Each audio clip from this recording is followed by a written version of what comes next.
Voltamos com o Jogo do Poder, recebendo hoje o deputado Pedro Paulo do DEM. O deputado Pedro Paulo foi uma pessoa que ocupou um posto estratégico na prefeitura durante a gestão de Eduardo Paes. Era o braço direito do prefeito e continua com ligações muito fortes com o prefeito, é amigo pessoal do ex-prefeito Eduardo Paes.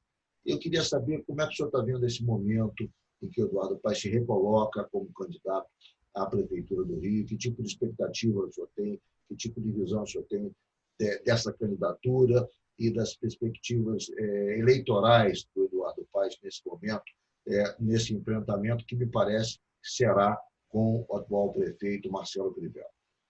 Ricardo, primeiro a situação do Rio. O que nós estamos vivendo no Rio é uma situação caótica, né?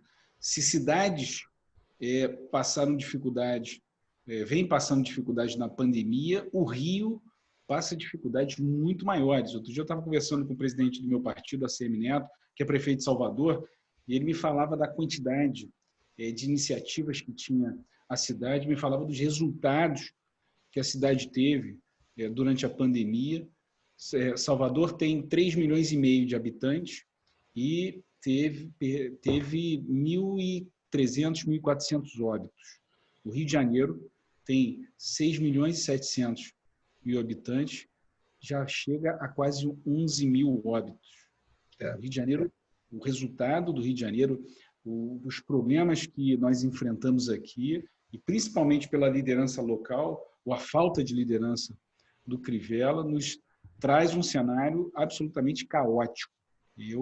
Quem anda a cidade, nesse pós-pandemia, vê um cenário absolutamente de terra devastada. Então, essa é uma primeira questão. Nós não podemos brincar com essa história de colocar mais um amador para comandar essa cidade. Nós já estamos sofrendo muito com o Crivella 2016, com a Covid-19, não dá para brincar em mais um ciclo. Somado aos problemas do amadorismo do Crivella, da inaptidão, da falta de compreensão da cidade, da desestruturação dos serviços, né? Você ainda tem, somado a isso, um governo do Estado completamente ausente. Vou dar um exemplo, Ricardo. Nós falamos no bloco anterior longamente sobre transferência de renda, o auxílio emergencial, como ele é importante para milhões de brasileiros. O Rio de Janeiro tem um programa complementar ao auxílio emergencial, que é o Cartão Família Carioca, que eu tive a oportunidade de criar como chefe da Casa Civil na gestão Eduardo Paes. Nós damos um adicional do Bolsa Família e o que a gente cobra das famílias é melhora o resultado na escola, manter a carteira de vacinação em dia. Esse programa foi todo desestruturado.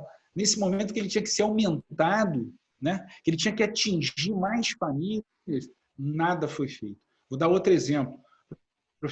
Profissionais autônomos, os taxistas, por exemplo. Em Niterói, o prefeito de Niterói garantiu um salário para o taxista. Nós estamos vendo a prefeitura absolutamente ausente com categorias profissionais autônomos. Então, assim, tem um conjunto de medidas que, ao invés de ajudar a cidade, estão prejudicando ainda mais a cidade. O sistema de transporte absolutamente desestruturado, o sistema de saúde. Por exemplo, agora, Ricardo, nós vamos precisar das clínicas da família. A atenção básica ela ganha uma importância enorme quando a gente sai do pico da pandemia, né, para poder entrar nas comunidades, com os agentes comunitários, testar as pessoas, poder monitorar e garantir a redução da contaminação do vírus.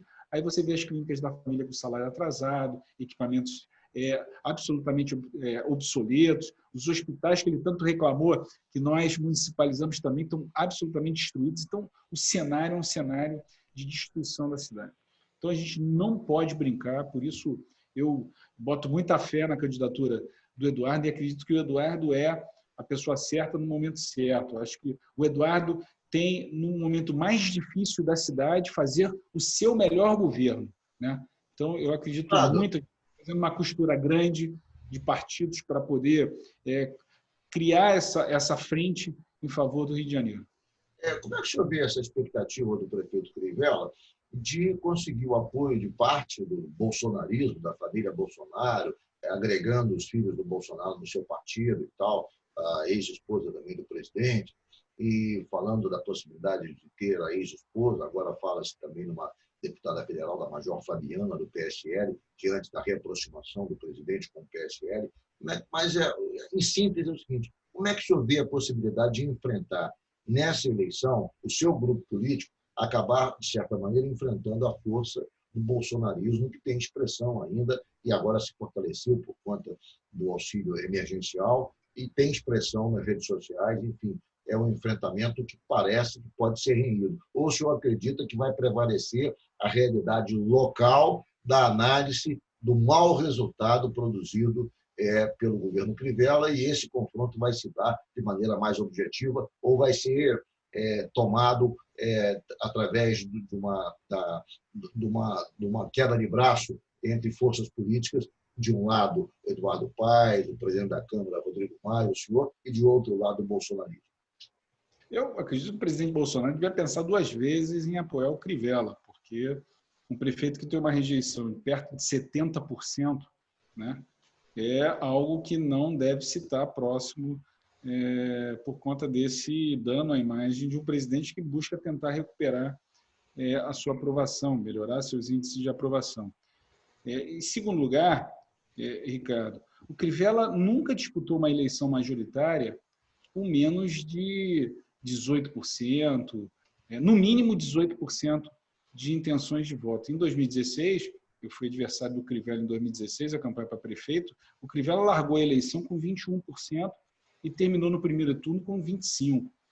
E aí, isso porque ele só vendia a Fazenda Canaã, né? E tinha esse patamar todo, era a única coisa que ele apresentava. Hoje, como prefeito da cidade do Rio de Janeiro,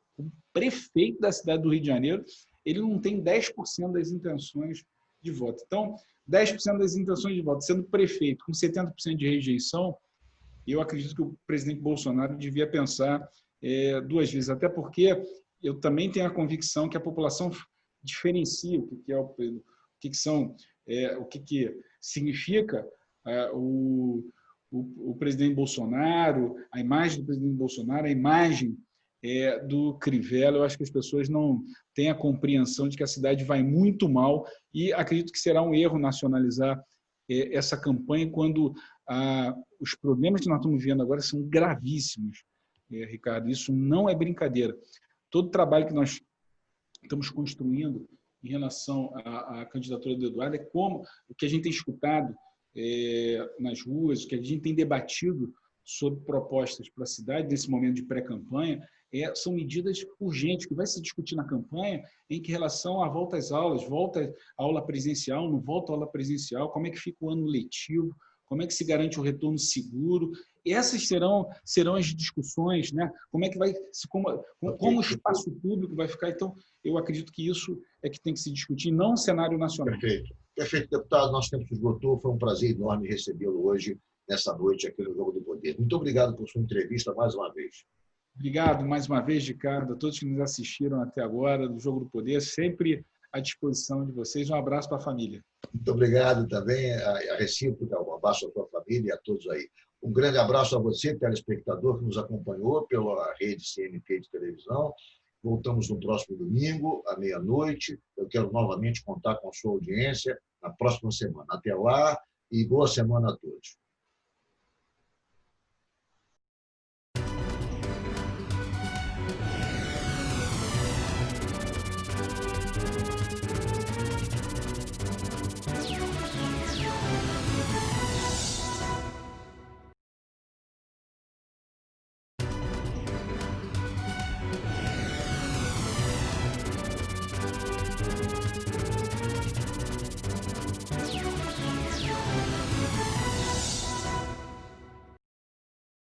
Muito boa noite, amigos do Jogo do Poder. Estamos começando mais um programa pela rede CNT de televisão, em tempos de isolamento social. Eu na minha residência e o entrevistado no seu local de trabalho ou também na sua residência. E é com enorme prazer que eu recebo hoje o deputado Pedro Paulo do DEM. Boa noite, deputado.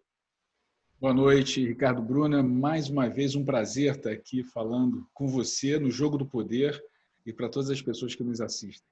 É um prazer recebê-lo aqui, Pedro Paulo, e a sua presença é extremamente importante por várias razões. Mas, nesse momento que o Rio está discutindo se renova ou não o acordo de recuperação fiscal, aí é mais importante ainda, porque ninguém melhor do que você conhece as entranhas desse acordo e as possibilidades de ser ou não renovado. O governador Witzel tem exibido grande preocupação em relação a isso. Essa semana ele foi a Brasília, esteve com o presidente da Câmara, Rodrigo Maia, a quem pediu ajuda para tentar repactuar o acordo de recuperação fiscal.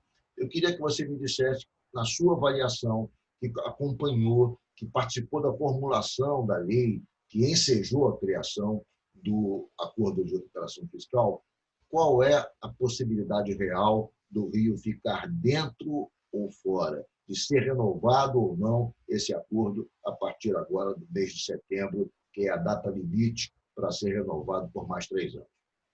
Bom, Ricardo, o governador Witzel mostra preocupação agora para renovar o regime de recuperação fiscal, mas não mostrou preocupação com o regime de recuperação fiscal na campanha eleitoral e nem durante seu governo, porque basicamente descumpriu aquilo que estava previsto no regime.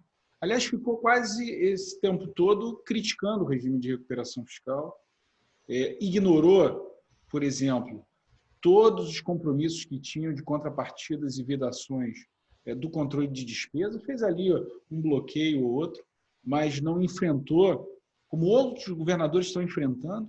Eu gosto sempre de citar o caso do governador Eduardo Leite, do Rio Grande do Sul, o próprio governador João Dória, em São Paulo, vários governadores que no passado enfrentaram problemas que o Rio continua enfrentando até hoje, o governo do Ceará, o governo do Espírito Santo, que é o estado que tem a melhor gestão fiscal do Brasil, ou seja, fizeram o dever de casa e o dever de casa não foi feito pelo governador Witzel. Agora, essa corrida no desespero para renovar por mais 3 anos, porque, na verdade, essa renovação por 3 anos, e por isso está tendo essa celeuma, Ricardo, resistência do Tesouro Nacional em fazer essa renovação automática, porque perceberam que o Rio não está levando a sério o regime, está empurrando com a barriga, e quer mais 3 anos para empurrar com a barriga os seus problemas. E é difícil de você encontrar algum técnico hoje no Ministério da Economia e no Tesouro Nacional que assine, porque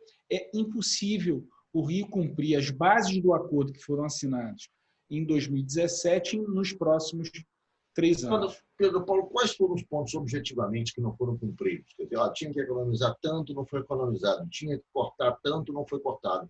Porque o governo do Estado, em sua defesa, diz que teve compensações, que não cumpriu aqui, mas sobrou ali, que ali onde tinha que cortar 3 aqui, ele teve mais 4 de receita ali. Enfim, ele fez compensações. Eu queria saber, do ponto de vista técnico, e também, obviamente, do ponto de vista concreto, objetivo, onde falhou o governo, e eu queria que o senhor apresentasse alguns exemplos objetivos.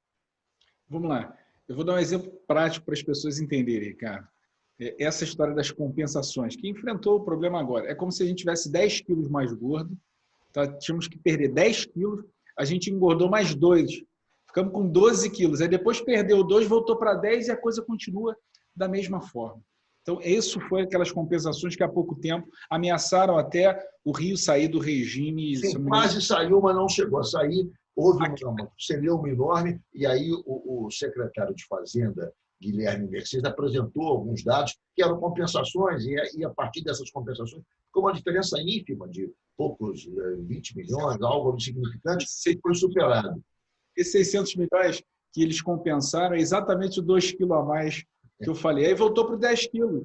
E aí não faz as economias que precisa. Vamos lá, você pediu exemplos. Do lado da receita, primeira delas, incentivos fiscais. A gente conhece essa história, décadas de incentivos fiscais que foram dados a empresas que, sem qualquer tipo de retorno, de emprego, de crescimento econômico, de geração de renda, sem transparência. O regime de recuperação fiscal é absolutamente claro e diz que a cada ano é preciso reduzir 10% dos incentivos fiscais. Não foram reduzidos, foram acrescidos, foram aumentados ou não? Acrescidos, aumentados.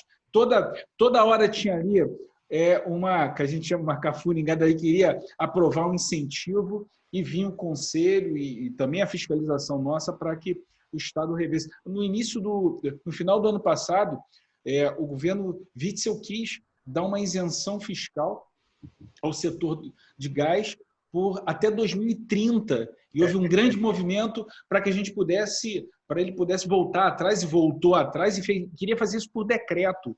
Então, assim, a LERJ, inclusive, foi um dos polos de objeção a esse projeto, que foi articulado pelo então secretário Lucas Tristão, e foi tomado, inclusive, com suspeição ética, porque ali tinha algumas empresas com vinculações e tal, e a LERJ se opôs de maneira frontal a esse processo naquele momento. Né? Trabalho excepcional da LERJ nesse momento, Ricardo, mas é importante lembrar que eu fui o primeiro ali que manifestou o Conselho de Supervisão Fiscal esse descumprimento, e imediatamente o Conselho de Supervisão Fiscal oficiou o governo do Estado sobre esse descumprimento. Então, ou seja, nós estamos vivendo isso do lado da Receita, toda hora esses descumprimentos. Privatiza, não privatiza.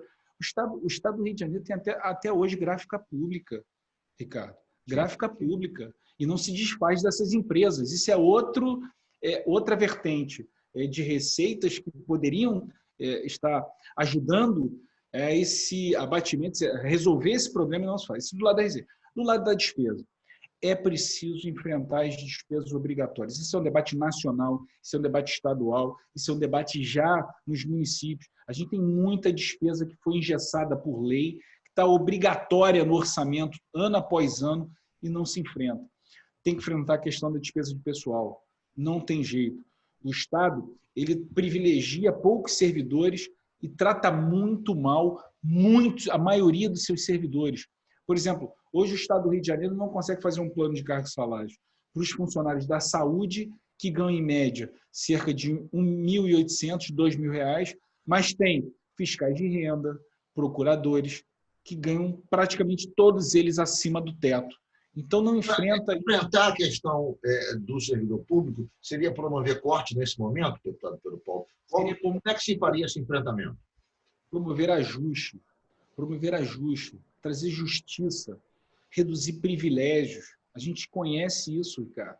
Quantos e quantos servidores do Estado se aposentam, às vezes, muito cedo, com salários no teto, em detrimento a servidores que ganham muito mal e que estão ali na ponta prestando seu serviço. Eu dei exemplo desses funcionários da saúde que ganham R$ 2.000 e não conseguem. Às vezes tem uma condição melhor, porque esse orçamento está capturado, muitas vezes, por corporações, porque pelo seu poder que exerce na política e com os governos anteriores, tomaram conta de basicamente todo o orçamento, tomaram conta basicamente de todas as aposentadorias. Então, isso precisa ser enfrentado. É duro, a realidade é dura, mas não tem jeito. É uma verdade incômoda, né? Mas ela bate a porta sempre. Nós estamos vivendo isso no âmbito federal, nós estamos vivendo isso no âmbito estadual.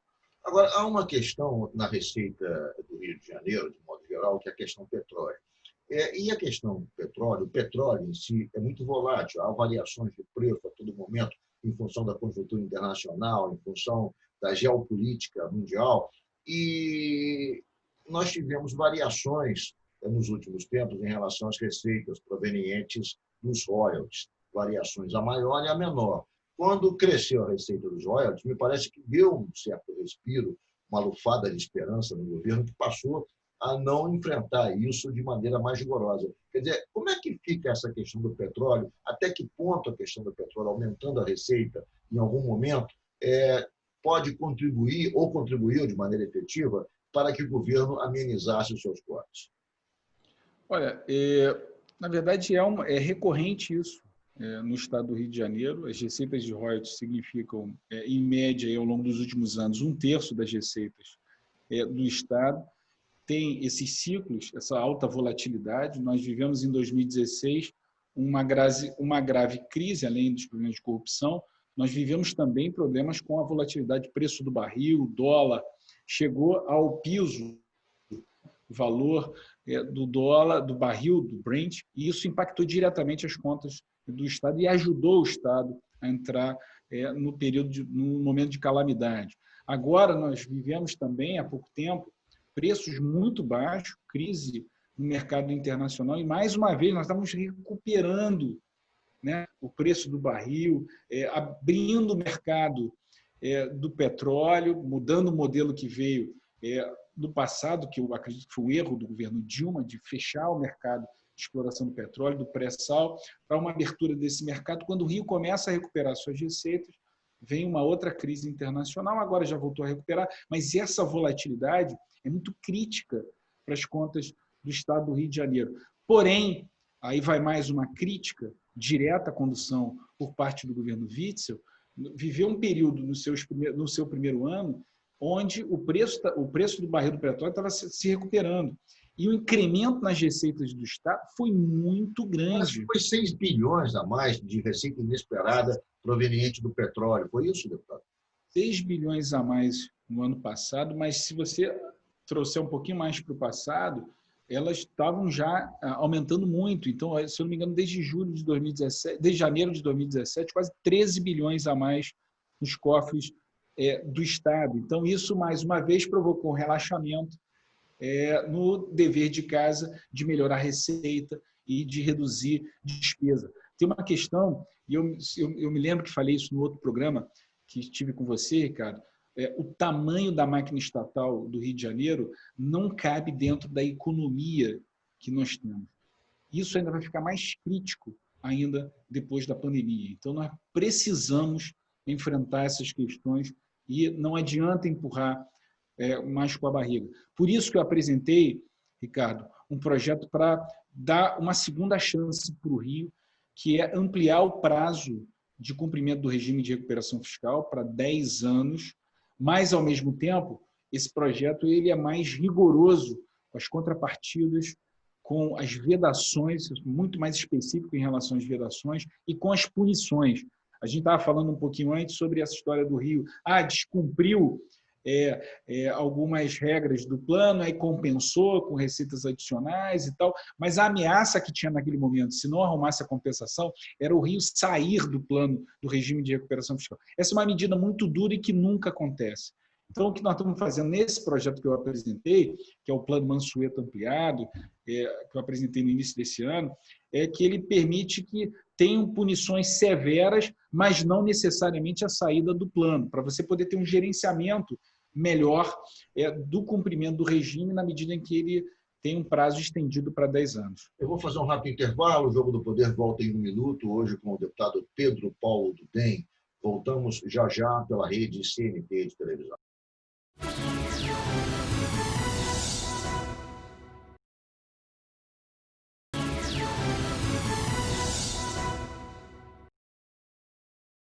Voltamos com o Jogo do Poder, recebendo aqui o deputado Pedro Paulo do DEM. Estamos conversando sobre o regime de recuperação fiscal. Antes de voltar com o Pedro Paulo, eu queria sugerir a vocês que se inscrevam no nosso canal do YouTube. Você pode acompanhar o Jogo do Poder também no canal do YouTube, Jogo do Poder RJ. É só se inscrever e participar. Deputado Pedro Paulo, o governador Witzel foi a Brasília essa semana, esteve com o presidente da Câmara, Rodrigo Maia, quem pediu ajuda, mostrando que ele está fragilizado para conduzir essa relação por questões políticas junto ao presidente Bolsonaro. Eu queria saber até que ponto, do ponto de vista político, o governador perdeu condições de levar à frente essa negociação e até que ponto a questão política está pesando contra o governador no avanço dessa relação com o governo federal. Ricardo, o governador Witzel teve a sua oportunidade, ganhou a eleição nas urnas e hoje vive, talvez, seus últimos momentos como governador do Rio de Janeiro.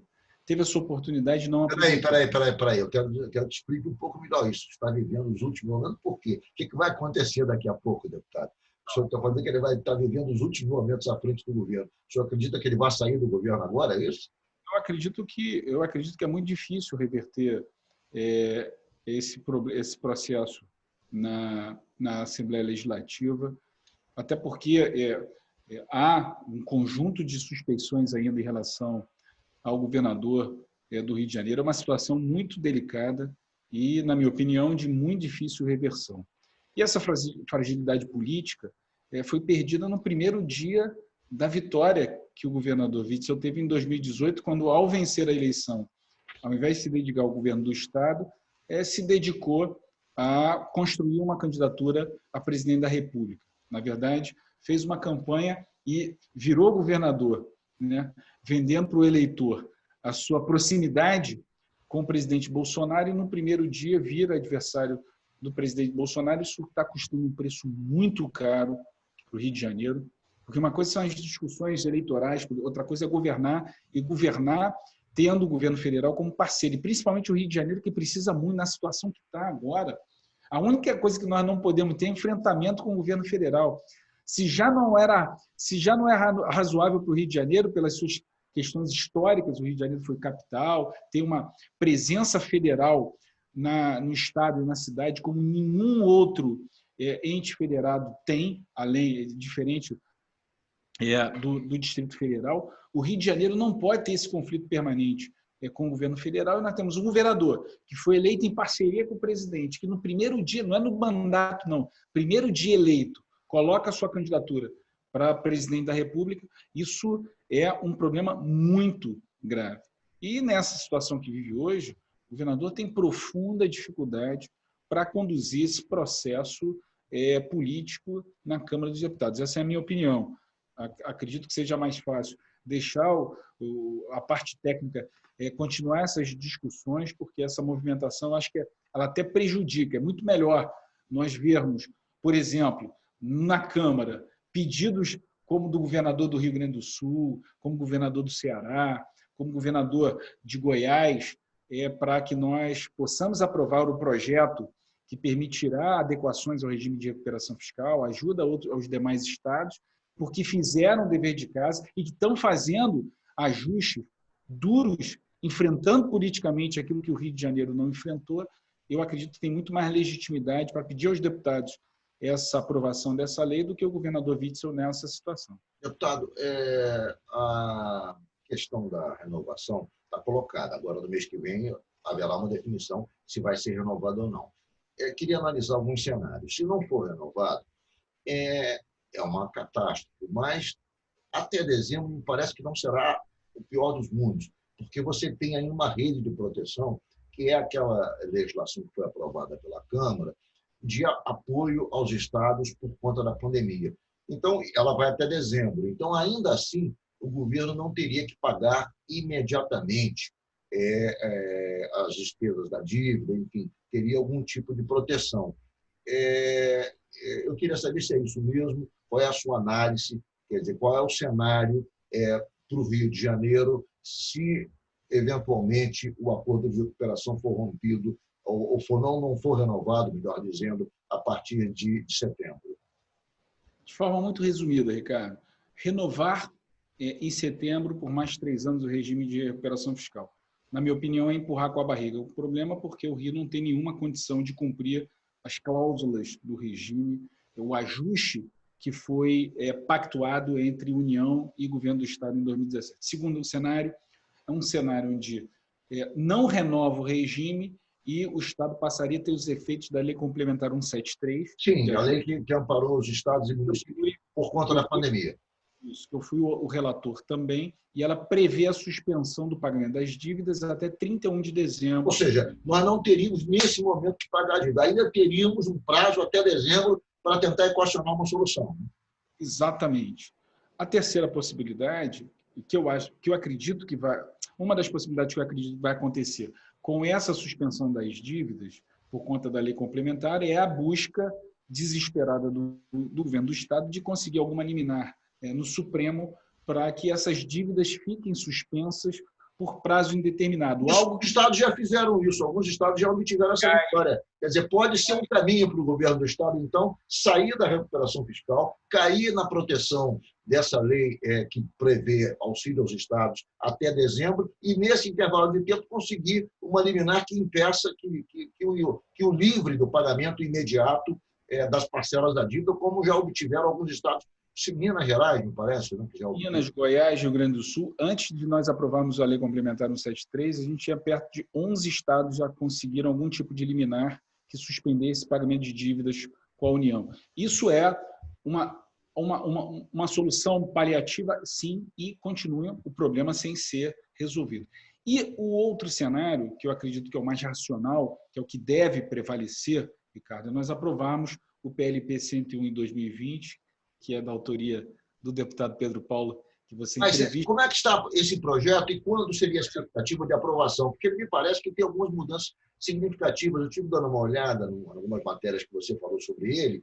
Você diz o seguinte, que, na verdade, ele renova por 10 anos a recuperação fiscal e não mais por 3, mas, em contrapartida, o Estado começa a pagar a dívida em parcelas pequenas desde já, ou seja, evita aquela situação que é abrupta, que você sai de uma situação que não paga nada para pagar normalmente parcelas de 2, 3 bilhões por ano, que seria uma mudança muito drástica, né, deputado? Regime de recuperação fiscal hoje, como é que é? Os primeiros 3 anos não paga nada, se renovar por mais 3 anos, começa a pagar um pouquinho até o último mês, pagar 100% da parcela. Em 10 anos, no modelo do meu projeto, primeiro ano não paga nada, a partir do segundo ano paga 10%, e a cada ano você vai somando 10, 20, até chegar a 100% no último dia do regime de recuperação fiscal. Isso dá ao Estado, ele vai acostumando, né? Isso são aprendizados que nós tivemos em relação ao modelo aprovado em 2017, que nós aprovamos na Câmara, que eu também fui relator do regime de recuperação fiscal. Tem outras mudanças também. Essa mudança eu acho fundamental, porque sair do zero para voltar a 100% do pagamento é uma situação quase que insustentável, né, deputado? Porque é muito difícil essa adaptação. Minas não entra no regime de recuperação fiscal por conta do prazo. Rio Grande do Sul não entrou por conta do prazo, porque muitos dos ajustes, o efeito econômico, ele não é imediato, ele é de longo prazo. Então, realmente 3 anos, dado o grau de desestruturação das contas da situação fiscal desses estados, 3 anos é muito pouco e isso o projeto prevê corrigir. Deputado, antes da gente mudar de assunto, eu queria falar um pouco qual é a sua análise sobre a situação fiscal e econômica do Estado do Rio. O senhor está acompanhando tudo isso, o senhor acha que é grave, não é grave? Entendeu? Uma coisa é o regime de recuperação fiscal, a outra seria, digamos, a situação fiscal que é, de alguma maneira, compensada com receitas extraordinárias, com royalties e tal, que pode dar algum tipo de equilíbrio. Que tipo de análise o senhor, não só como deputado, como economista, faz da situação do Estado? Olha, é a situação talvez mais difícil dos últimos tempos. O Estado está absolutamente quebrado do ponto de vista orçamentário, ou seja, aquilo que ele tem de receita e despesa todos os anos, ele é muito deficitário, quase 10 bilhões de reais. Somado a isso, acumula uma dívida de ano para ano de restos a pagar, que é muito grande, chega perto de 20 bilhões de reais. E essa é a fotografia, Ricardo, ali do início da pandemia. Tá? No pós-pandemia agora, com queda da arrecadação, queda de arrecadação de ICMS, de demais impostos, a situação ainda se agrava. E mais, nós temos, ainda que o royalty esteja, as receitas de royalty estabilizadas, mas nós temos um problema adicional. No passado, na última década, o Rio de Janeiro vivia muitas vezes de transferências de recursos do governo federal, ajuda do governo federal, de um governo que não tinha teto de gasto. Hoje nós estamos vivendo um governo federal absolutamente comprometido também nas suas finanças e que não pode socorrer. O Estado que tem limites para socorrer estados e municípios. Está socorrendo agora porque nós estamos sob orçamento de guerra, estado de calamidade. Nesse momento, há uma relativização de tudo isso por conta da situação da pandemia, né? Tanto que o déficit explodiu, né? Fala-se imaginava-se que, acho que chega a 400 bilhões, estou falando, quer dizer, bilhões, talvez por conta da pandemia, ou seja, toda a previsão orçamentária foi para o espaço. Né? Não, provavelmente será o dobro disso, algo em torno de 700 a 800 bilhões.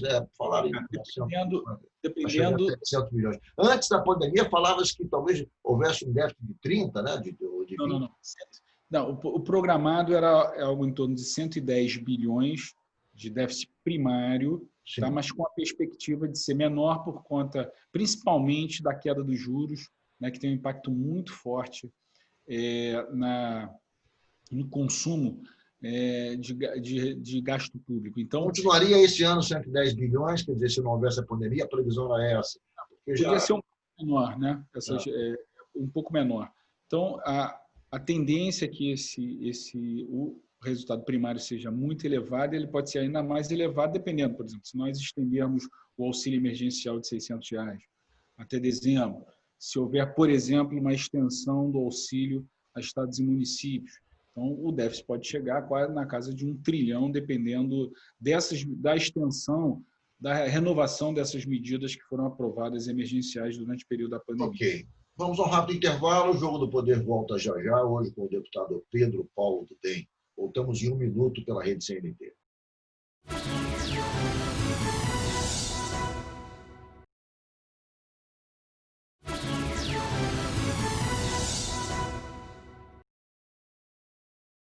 Nós voltamos com o Jogo do Poder, recebendo aqui o deputado Pedro Paulo do DEM, e estamos conversando sobre a situação fiscal, a situação econômica do Estado do Rio de Janeiro, que está numa guerra, numa briga, e com uma expectativa muito negativa de não conseguir renovar o seu acordo de recuperação fiscal, sem o qual a situação passa a ser dramática no Rio de Janeiro.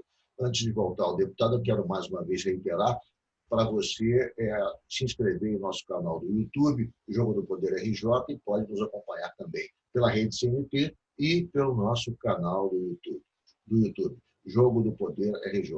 Deputado Pedro Paulo, o presidente Bolsonaro teve a sua popularidade acrescida, teve a sua popularidade robustecida em tempos de pandemia, apesar das 100.000 mortes, apesar do caos da economia nacional, apesar da paralisação da produção, da indústria, apesar de toda a situação dramática do ponto da economia brasileira e mundial também, nesse momento, obviamente, a popularidade do presidente aumentou. E aumentou por uma razão muito simples.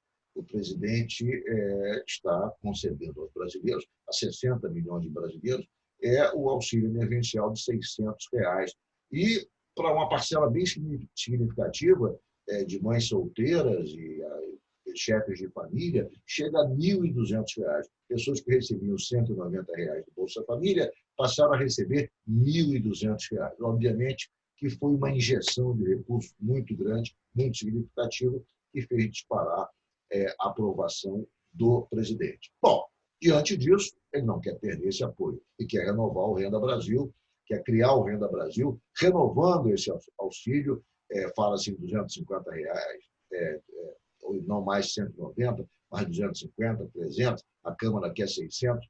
Eu queria que você analisasse essa questão do Renda Brasil, se é factível, até que ponto pode chegar, até que ponto esse aumento, que é importante para os estratos menos favorecidos da sociedade nesse momento de pandemia e também no momento de recuperação, ele pode ser concedido do ponto de vista fiscal sem ameaçar o equilíbrio fiscal do Brasil, que já está rompido, mas sem agravar, digamos, essa situação. Ricardo, esse, na minha opinião, é o maior dilema de decisão política que o Brasil vai ter no pós-pandemia, né? De um lado, a necessidade de proteger milhões de brasileiros que só não entraram numa pobreza extrema por conta do auxílio emergencial. Os números são maiores do que 60 milhões. Diretamente, são quase 80 milhões de pessoas recebendo na conta corrente os R$600, mas quando há estudos que mostram que mais de 120 milhões de pessoas são impactadas, 25 mil domicílios. É um impacto indireto também, né? Um impacto indireto. 25 mil domicílios no Brasil, aqueles mais humildes receberam o auxílio emergencial. Ele reduziu a pobreza no cálculo, por exemplo, do índice de Gini de 0,53 para 0,49. Talvez é um dos impactos mais significativos que nós tivemos na história recente do Brasil. E como ficar sem esse auxílio? Como deixar de proteger essas pessoas mais vulneráveis, né? Então, esse é o problema, né?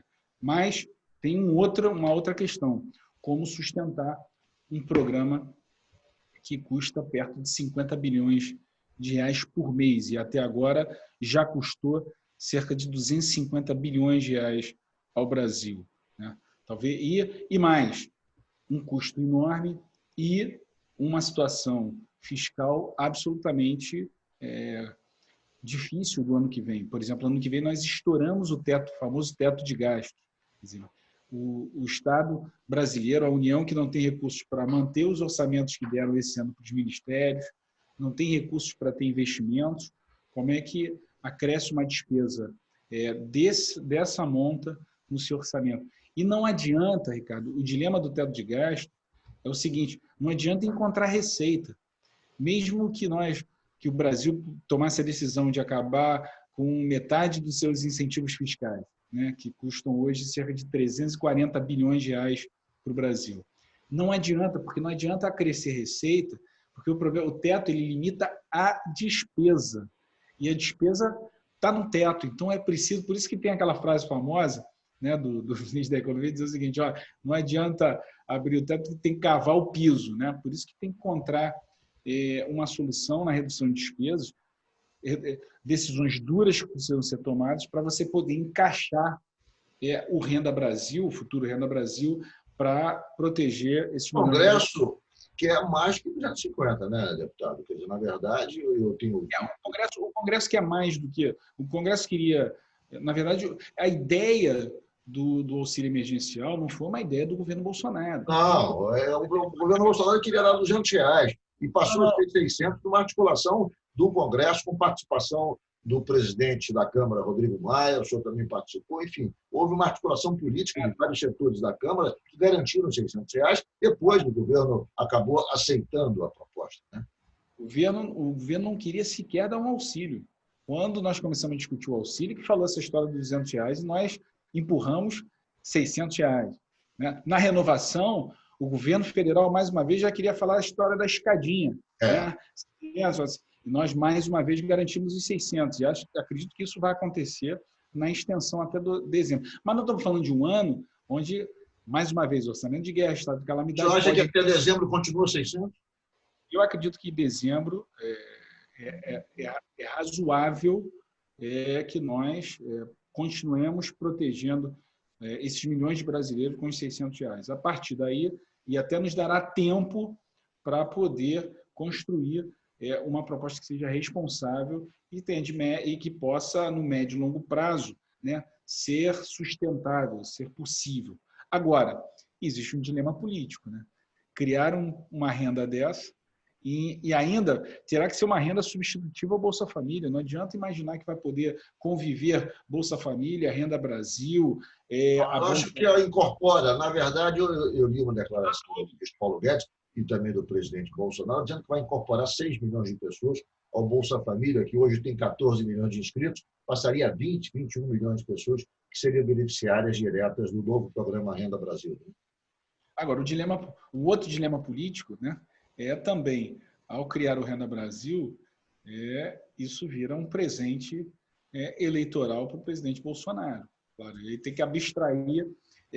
Em nome de milhões de brasileiros, é preciso... Sim, mas nesse momento, entre uma coisa e outra, a situação dos brasileiros está grave e eu acho que tem que prevalecer esse sentimento e enfrentar a questão política na quadra adequada, né, deputado? Exatamente. Mas é inegável os efeitos eleitorais, os efeitos da aprovação, porque não adianta a Câmara aprovar, dizer que foi R$600, as pessoas elas entendem como uma ação do governo federal.